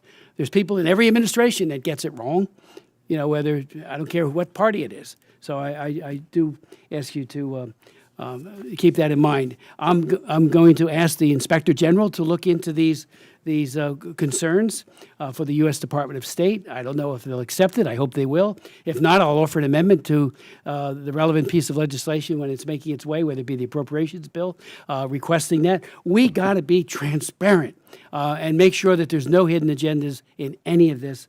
And that's all I want. No cover-up whatsoever. Mr. White, you in your testimony mentioned some of the NGOs and their leaders you referenced. Could you elaborate on that? Yes, thank you. I get no pleasure out of mentioning things like this. I think the vast majority of the human rights NGOs, at least that I've dealt with, are honorable, reputable. But you're right, we got to get this right. And there is people that are taking advantage of this opportunity. And that's why it's so important with the title of this, The Next Steps, that we get it right. And we make sure that nobody that has serious allegations against them are involved in this. And these aren't just minor allegations. If I can I indulge just for a minute? I became aware of Elaine Werner and Civitas Maxima. As you know, he used to work with me at the Special Court for Sierra Leone. So I've known him for a number of years. And I know after he left the court, he contacted a number of my witnesses that I relocated, and they contacted me and asked me, how did he get my contact details? How did this happen? He wants me to be a witness on cases. I don't want any part of this. So this has been going on for a very long time. And my first incident involving Elaine Werner and Hassan Biladi providing false information was, little did they know that Michel de Satelier, who was mentioned earlier today, was an informant for me at the Special Court, okay? I knew his wife, I knew his family, I knew his children. And I knew that the allegations that were made against him were completely false. And I was called as a witness by the Belgian police to be interviewed. And I was interviewed in March of 2016. And when I heard these allegations that he was gun running, he was eating people, he was killing people, I said, where did you get this information? And the vast majority of it was from Civitas Maxima and Hassan Biladi. So that was Elaine Werner and Hassan Biladi. I said, this is absolutely false. He was an informant of mine, and I know he didn't commit these things. And I also know that this has destroyed his family. He was distraught. He could not defend himself on this case because they would not let him out on bail. He became distraught and killed himself, committed suicide. You know what? His wife was devastated, left in financial ruins. You get no insurance policy money when a spouse commits suicide. His two children, who I knew very young, have now grown up. They grew up fearing drug addiction and wanting to kill themselves. This is what I know. This is a bridge too far with what these guys have done. That was my first experience with them. And then when he killed himself, the family was just so devastated, they didn't want this pursued at that time. So what happens in 2020? I get a contact by the defense counsel of Jabril Massaquoi that he's been arrested based on information that was provided by Civitas Maxima, Elaine Werner, and Hassan Biladi. And these were statements that they prepared. They met with the NBI. They produced this information and said that even though he had immunity from being prosecuted in Sierra Leone, he had committed all of these atrocities in Liberia.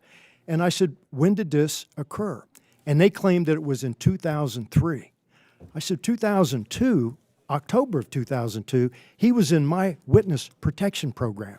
He was an insider witness. So there is no way that he could have been there. And I knew that. The sad thing was he had to go through 4 years, a trial and then an appellate trial, okay? His family was devastated. He was accused of eating people, killing people, and all of these things in the Finnish press without any iota of evidence other than statements that were produced. Now, I will take exception to what my colleague said from Human Rights Watch. These cases, the cases that they've been involved in, are all generated by the statements that Hassan Biladi and Elaine Werner produce to the police. This has happened everywhere. Even the British police came to me and asked for my help to resurrect their case against Agnes Reeves Taylor. What we found out during that process was that a lot of the information was completely false. Where did that information come from? Civitas Maxima and also Global Justice Research Project. And it was based on statements that they produced. And the way that this works is they go back to the country and they are led around by these NGOs. You need to talk to this person, this person. And they say exactly what was in that statement, okay? So I know for a fact, and I know with the Hassan Biladi case, that this case was fraught with fraud beginning to end.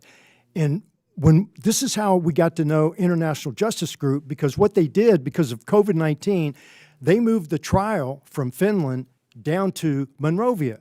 Even though they couldn't see the witness, they could hear the witness. And when they were listening to the witnesses, a number of people in Liberia said, look, this is false. How can we get this to the Defense Council? That's when I found out the International Justice Group reached out to me and said, look, we have a number of witnesses because we've been investigating this for 10 years, okay? We had an insider that was reporting this information. So the Defense Council asked me if I would contact those witnesses, get a summary of information, and get back to them, and if they would be willing to cooperate. And I did.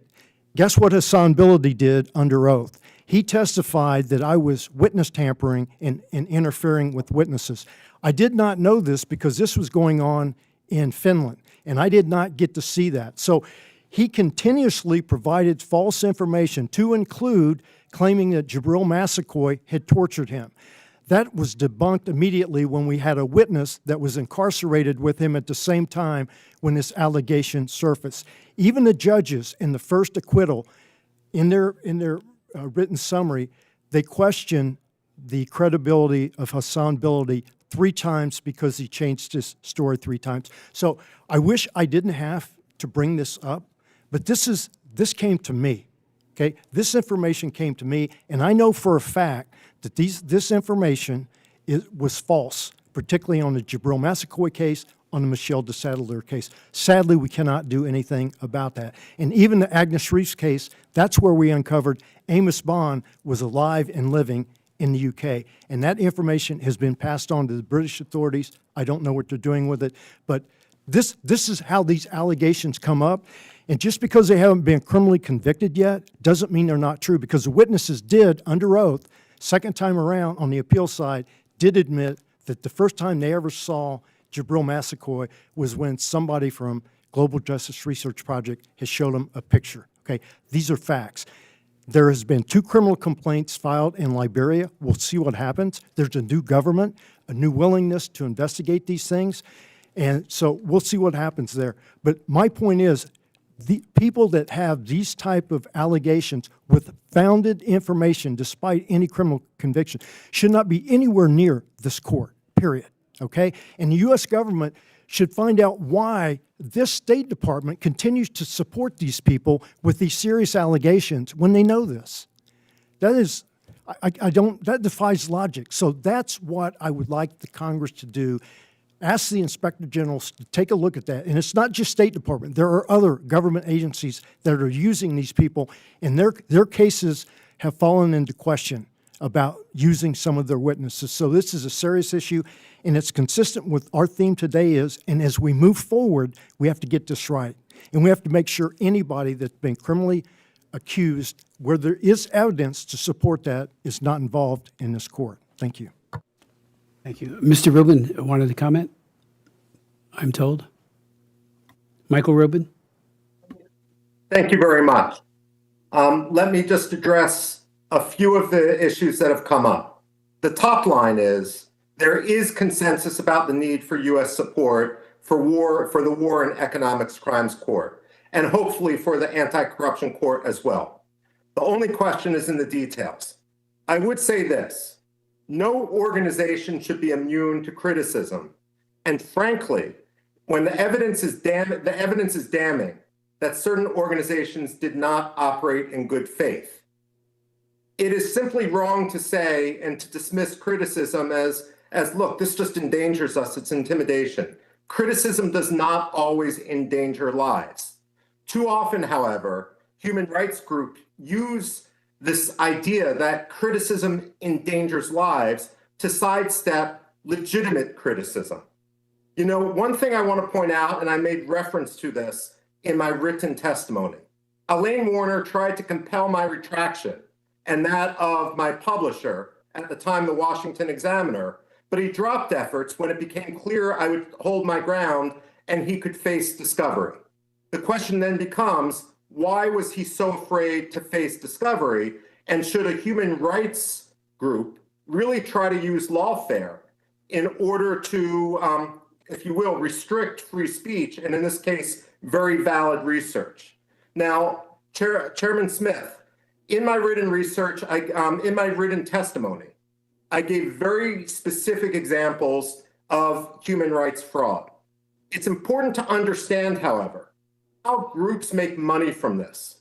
By taking the lead and even getting convictions on what later transpired to be falsehood, groups can receive grants from groups like the Center for Justice and Accountability or the State Department. I'm not alleging that Ambassador Beth Van Schaak profited personally. What I am alleging is that she did not conduct due diligence, and because of that, her reputation in Liberia is soiled because of her association and then digging in her heels with regard to certain groups which are now under the spotlight.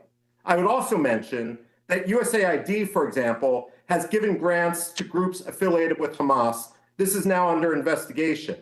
The problem is lack of due diligence. At any rate, I can respond to other questions later, but let me return the time back. Any of you other witnesses like to respond to? Yes, please. Yes. Can I come, sir? Mr. Dempster, is that you? Yes. Oh, go ahead. Okay, so Congressman Smith, thank you again. I have a couple of concerns, and I think it's important for this hearing. As a human rights defendant in Liberia, I live in Liberia all through my life, and I work within the human rights defender space, civil society.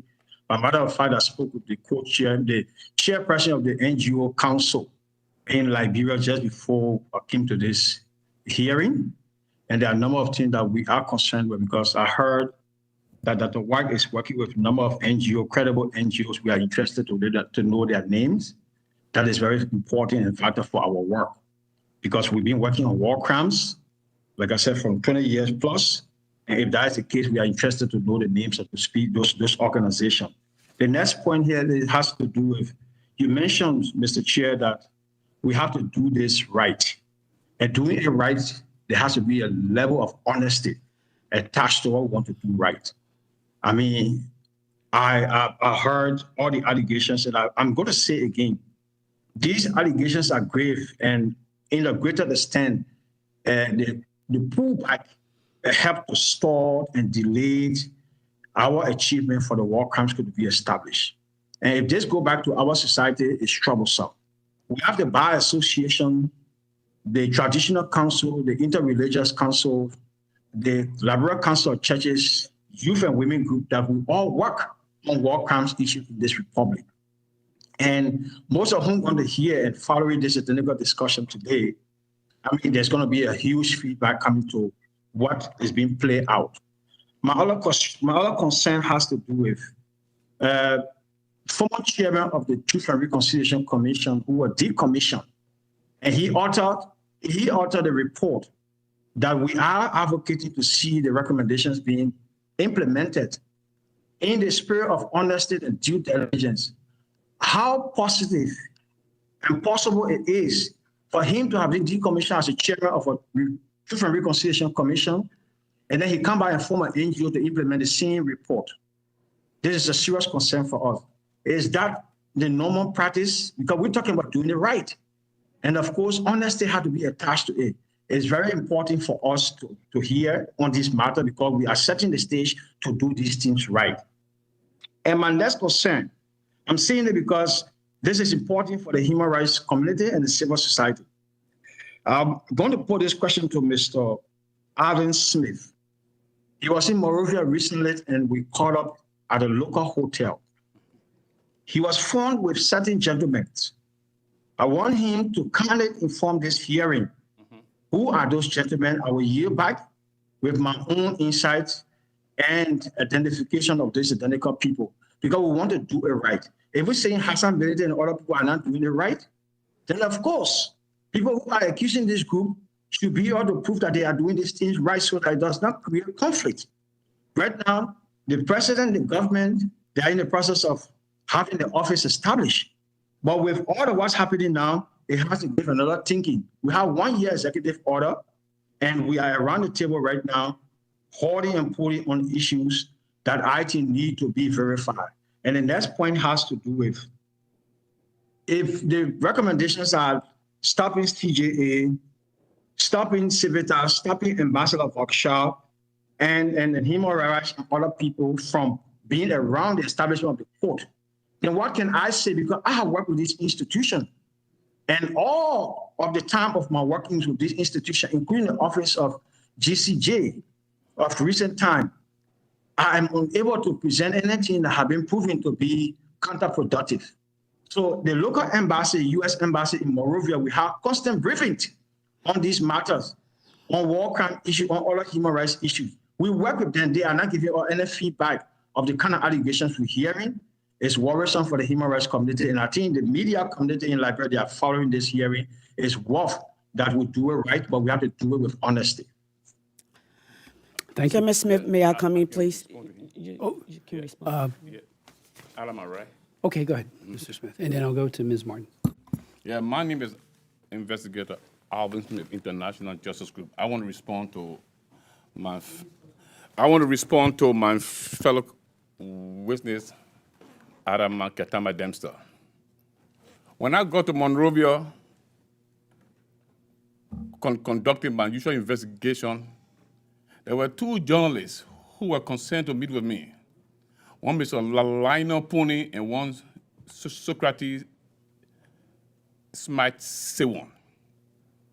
And my insider witness, Dara Stewart.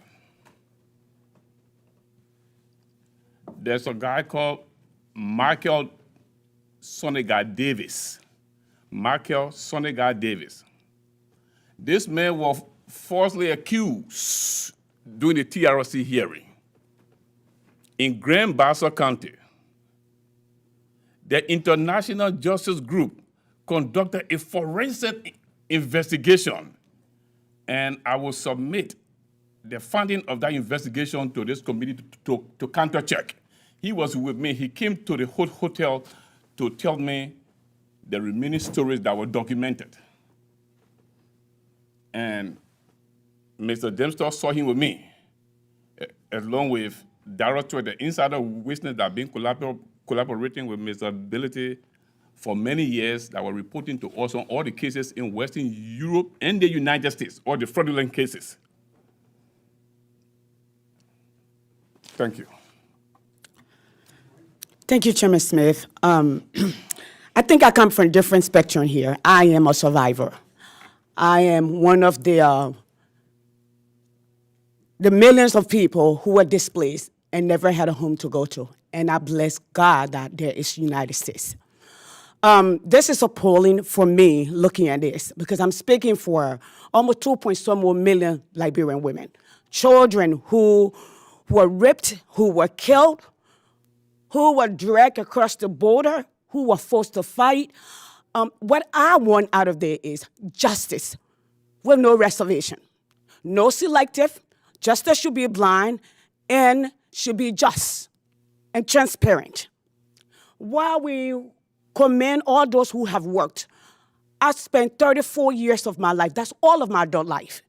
We, from the diaspora, made it our duty to go to Liberia, work with Liberians on the ground, to collect over 300,000 signatures to prove that the Liberian people do want justice and accountability. This is what we hope for. This is what the quest is. What has happened needs to be investigated. Let's get the truth. Let's get this court going. Some of us do not have another 30 years to live. If we did, we may not even remember. But this is the scar that we live with every day, and that we'll continue to live with until we are called home. So let's find the truth, Chairman Smith. Thank you again for the opportunity to be here. Pauline, take your time, investigate. Let's get to the court. Let's get those who are credible that can bring this code, that everyone, those who did not commit the crime can have their day, those who did can go to jail, especially those who bear the greatest responsibility. Thank you. Thank you. Let me just ask one general question I'll ask at the end, but just again to Ms. Evanson, just so I'm clear and the record's clear, Human Rights Watch in 2017 did not put out a report that these criminals have been killed by the Gaddafi regime. Again, going to Mr. Rubin's point about human rights fraud, I have chaired 4 congressional hearings in the last 12 months alone on the UN Relief Works Agency, UNRWA, and it's incredible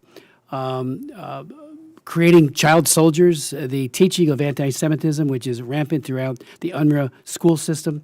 I've had many hearings over the last many years. I've met with UNRWA individuals, including the people who run it here, the advocates here in Washington and elsewhere. And it's always, we're making it better, it's making it better. And the UN puts out a report that whitewashes so much of this. It focused just narrowly on the few who, and it's not so few, but the ones that they identified, some a dozen or so, that committed crimes on October 7th. And as if, turn that page, they're dealt with, and UNRWA is clean, and a lot of the human rights organizations went along with that. I read the report, and I was shocked by it, so I did a hearing just on the report. And it was just 3 weeks ago. And it was devastating, just how falsification had occurred, abuse of human rights leaders and people who say things and to suggest that somehow UNRWA has not created a whole group. I consider what UNRWA does to young Palestinian youth to be child abuse. They teach them to hate. They inculcate in them the Hamas Charter of 1988, which says if you see a Jew, even the rocks will cry out. If the Jew is hiding behind the rocks, will say, "There's a Jew here, come and kill him." You got to read these things to know what's at the core of it, and yet so much of what is produced by UNRWA and others gets picked up by human rights organizations as if it's somehow credible, and it needs a great deal of discernment in doing that. So just so I'm clear on your testimony, that did not happen. Is Mr. Rubin wrong about his statement in his testimony? I'll read it to you if you want. No, thank you. I think I understood. Good. I think he's left out an important further fact, which is that we did a follow-up report to look at the claims that the Rwandan government made about our initial report, and we stand behind our findings. And I'm very happy to share that follow-up. But are those findings that it did not happen? These people were not killed by Kagame? The findings were that that our original report remains substantiated. So he did kill them? Well, not him personally. No, his people, his regime. Yeah, the findings that we had in our original report remain, we stand behind them. And I would say it's incredibly important to us to be rigorous in our methodology. That's what our credibility and our ability to affect the change on behalf of people in the world depends on it. So when we get it wrong, we absolutely do say that we get it wrong. But you didn't get that one wrong. We did not get that one wrong. Mr. Rubin might want to And comment. we also make clear in all of our reporting our methodology. So anyone can look and see and assess for themselves whether and how we've done it. And I really hope that this debate today doesn't distract from the theme. Distract. To the contrary, what this debate is all about is getting it right. Exactly. And getting it right, I think there's such incredible scope for the U.S. to support this why we're incredible trying to momentum get the US to do we have all right that's now on this possible. War Crimes Court. Right. Thank you. Including funding. Including funding. Can any of you speak to, Mr. Rubin, did you want to respond to that or not? I would just say that they were not killed, they were found in prison. And so the actual content of the report was wrong. I'm not saying that Paul Kagame's human rights record is spectacular or whatever. I don't But either. also in my written testimony, I also gave the example of Al-Qarama, which was founded by a U.S. designated al-Qaeda financier. He cynically created his own human rights group called Al-Qarama, and Human Rights Watch, the Middle East division, had uncritically accepted many of the pronouncements which Al-Qarama had made. All I'm saying is across the board, there's a lack of due diligence, and too often people will make the argument that criticism endangers lives as a way to avoid taking institutional accountability for the perversion of some of the methodology. Thank you, Mr. Rubin. Let me ask one final question, if you could, and all of you might want to respond to it. How much do you think the United States government should be providing, and the European Union, others hopefully will be all helpful in this as well? And what lessons might Liberia draw from the war crimes tribunals in other post-conflict countries, particularly the Court for Sierra Leone, which obviously Dr. White is so intimately familiar with? Lessons learned so that, all of that can now be applied here. As I mentioned in 2021 at my hearing, nobody knows exactly how much it's going to cost. However, as a good starting point, we had an annual budget of $35 million. And seed funding will certainly need to be provided and reprogrammed with the approval of Congress, no doubt. And then an annual appropriation should be built in. And that's one of the reasons that I wanted to talk today for many reasons. That was really the number one concern that we had at the court, was to make sure that it was properly funded, because it was based on voluntary contributions. And although well thought out, and they didn't really want it to report under the UN, but they wanted to have the UN trappings of international authority, the court struggled. So we scrambled every year to get funding, and that's a problem. So the U.S. government, because of our historical ties, is a point that I made. I think the Congress should take the lead on this, make sure that they get the proper money, get it started upright, and then also to make sure that it's built in a significant annual appropriation and authorized for this court, so that we don't have any impact on operations and it's sustainable. Now, it needs to be run correctly, and I get all that, and it needs to be done because Sierra Leone was not perfect, but the lessons learned, we can fix some of those things with the rules of procedure.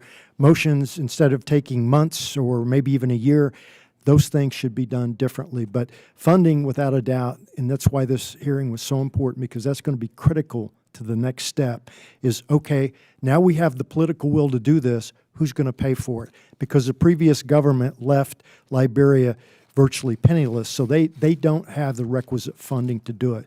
So I am arguing that the U.S. has a responsibility to support this and get it funded and get it up and running, and those adjustments could be made as necessary, but we have to have the willingness to do that and do it now. Thank you.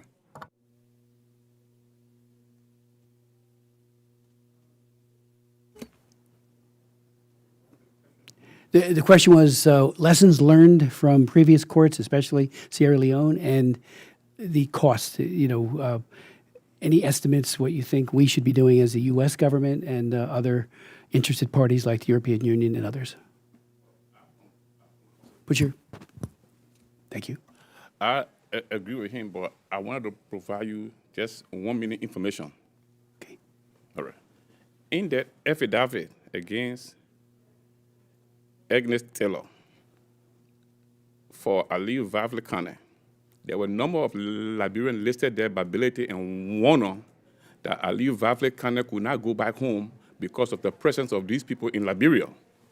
Joel Howard Taylor, former vice president, Mr. Eugene Nangbe, former minister of information, Mr. Abraham Krumah, the suspended DA boss, and one Robert Bier, who was a lawyer at the Liberia Petroleum Refinery Company.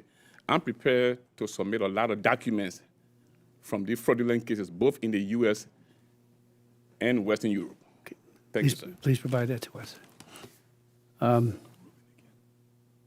Mr. Rubin? Mr. Rubin, you had something you wanted to add? Yes, just very briefly, I would say one of the lessons from the past is also the need for speed. Going back to Rwanda, the International Criminal Tribunal for Rwanda took over a decade and more than $1 billion, but ultimately convicted only 85 participants. It's essential to balance, to find ways to increase speed, especially since we're dealing with issues that in some cases occurred more than 20 years ago, and therefore would, we have to deal with just the lifespan of witnesses and so forth. Thank you. Yes. If I could just add on your question about lessons learned and funding, and the two are relevant to each other. I think one thing that's very exciting is the Truth and Reconciliation Commission report was in 2009, and we have another 14, 15 years now of practice in what does it mean to have credible national proceedings supported by the international community. So we have the Special Court for Sierra Leone model, and I think that probably remains the best model for Liberia. But we also have really interesting developments that have taken place in the Central African Republic, that are under discussion now in Gambia, that have happened in Guinea, of matching a nationally led process with the international support that's required. So I think this is the discussion that many are eager to get to. How do we do this? How do we take lessons from the various different examples that we have? And I can't agree more. One of the lessons is that court personnel shouldn't have to spend their time fundraising. They should know that there is a solid basis of support, and that could be done through annual appropriations, earmarking, for example, on the part of the US Congress, so that they can focus on their primary job, which is to bring justice for victims. Thank you. I want to thank all of our very distinguished witnesses for your insights, your counsel, your testimony, and your leadership. If there's anything further that you would like us to have, please provide it to us. In terms of adding to the court record. This hearing, therefore, is adjourned, and I thank you again.